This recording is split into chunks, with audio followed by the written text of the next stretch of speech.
আসসালামু আলাইকুম এভরিওয়ান, ঐশীজ কিচেনে সবাইকে স্বাগতম। আশা করি সবাই খুব ভালো আছেন। আজকে আমি আপনাদের জন্য খুবই মজার তালের বড়ার রেসিপি নিয়ে হাজির হয়ে গিয়েছি। এখন যেহেতু তালের সিজন চলছে, তো কম বেশি আমরা সবাই বাড়িতে কিন্তু এই রেসিপিটা করে থাকি। আমি যেভাবে সহজভাবে এই রেসিপিটা করি সেইভাবেই আপনাদেরকে শেয়ার করব। আশা করছি আপনাদের কাছে খুবই ভালো লাগবে। তো চলুন মজাদার এই তালের বড়ার রেসিপিটি শিখে নেওয়া যাক। প্রথমে আমি একটি পাত্রে প্রায় 1 বাটি পরিমাণ তালের পাল্প নিয়ে নিয়েছি। এই তালের পাল্পটি কিন্তু জ্বালানো ছিল। আমি তালটি আগে থেকেই প্রসেসিং করে হালকা জাল দিয়ে রেখেছিলাম। তারপর আমি এর মধ্যে দিয়ে দিয়েছি প্রায় 1 বাটি পরিমাণ চালের গুঁড়ো। আপনারা চাইলে আটা দিয়েও কিন্তু এই রেসিপিটা করতে পারেন। আর সাথে দিয়ে দিয়েছি চালের গুঁড়োর 2 ভাগের 1 ভাগ আটা। এখানে শুধু আপনারা চালের গুঁড়ো ইউজ করতে পারেন, আবার শুধু চাইলে কিন্তু আটা বা ময়দাও ইউজ করতে পারেন।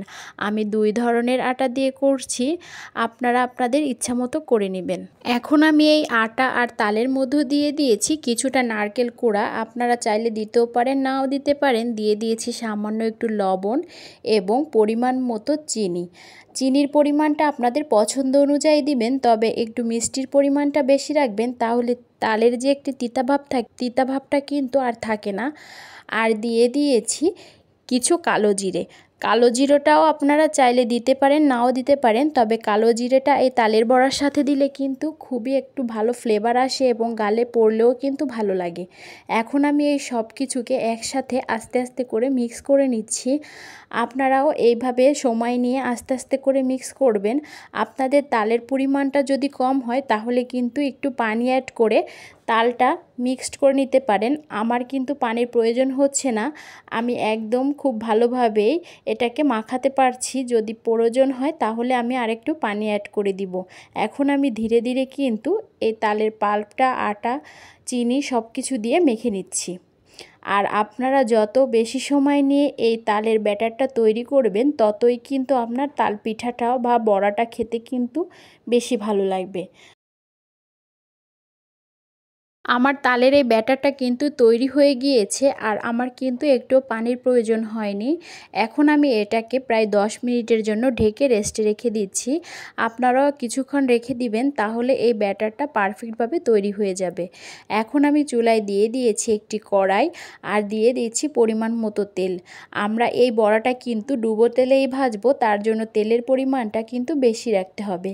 আর তেলটা কিন্তু পারফেক্টভাবে গরম করে নিতে হবে। তেলটা ভালোভাবে গরম হয়েছে কিনা সেটা পরীক্ষা করার জন্য আমি সামান্য একটু তালের ব্যাটার এর মধ্যে ভরা আকারে দিয়ে দিয়েছি। যদি এই তালের ব্যাটারটা ভালো করে ভেসে ওঠে তাহলেই বুঝতে পারবো তেলটা একদম পারফেক্টভাবে গরম হয়ে গিয়েছে।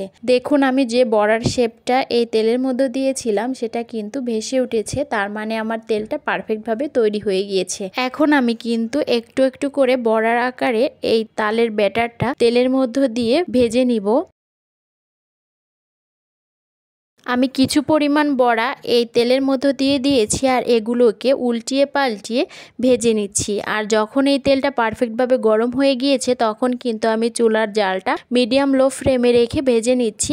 আর একদম ডুবো তেলেই ভেজে নিতে হবে, তাহলে কিন্তু বড়াগুলো খুব সুন্দর হবে। দেখুন আমার বড়াগুলো কিন্তু প্রায় ভাজাই হয়ে আসছে, আর কতটা সুন্দর দেখাচ্ছে, একদম ফুলে উঠেছে এই বড়াগুলো। ডুবো তেলে দেওয়ার জন্য কিন্তু এই বড়াগুলো এভাবে ফুলে উঠেছে। আর আমার এই প্রথমবার দেওয়া বড়াগুলো কিন্তু একদমই ভাজা হয়ে গিয়েছে। এখন আমি এগুলোকে তুলে নিচ্ছি, আর তুলে নেওয়ার পরে আমি আবারও এই গরম তেলের মধ্যে কিন্তু কিছুটা বড়া দিয়ে দিচ্ছি।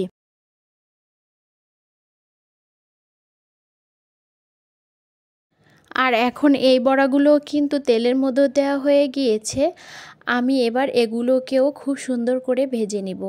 চুলার জালটা কিন্তু বাড়িয়ে রাখা যাবে না, তাহলে কিন্তু তালের উপরটা হয়ে যাবে আর ভিতরটা কাঁচা থাকবে। আমি চুলার জালটা মিডিয়াম লো ফ্লেমে রেখে তালের বড়াগুলোকে কিন্তু খুব সুন্দর করে ভেজে নিয়েছি। দেখতে কিন্তু অনেকটা লোভনীয় হয়েছে, খেতেও অসম্ভব মজা।